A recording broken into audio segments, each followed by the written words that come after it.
You cannot do certain transactions with borrowed money. The ones you can do is you could buy an established property. So let's say there's a house down the street, resi or commercial, don't care. You can buy that with bank funds or that limited recourse borrowing I mentioned before. You can do that. You can also buy off the plan property because you go for finance on that when the thing is completed or built. It's just that you can buy it a year or two in advance before it's even been constructed with a deposit in your super, and then the bank funding comes in when it's complete. What you cannot do though is buy a block of land and build a house. The house building part cannot be done with borrowed funds.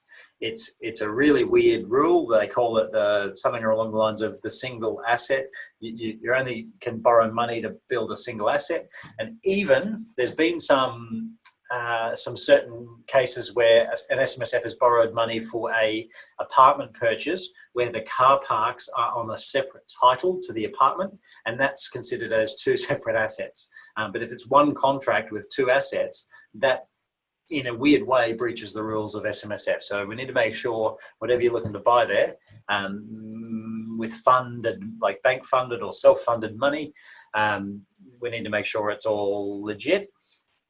Sorry, I've just mentioned it there. We cannot fund a build with bank money, but we can fund a bit. Like you can fund the block of land through the bank if a bank will lend for that.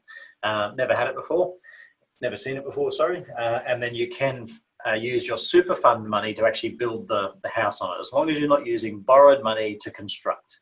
That's the rule.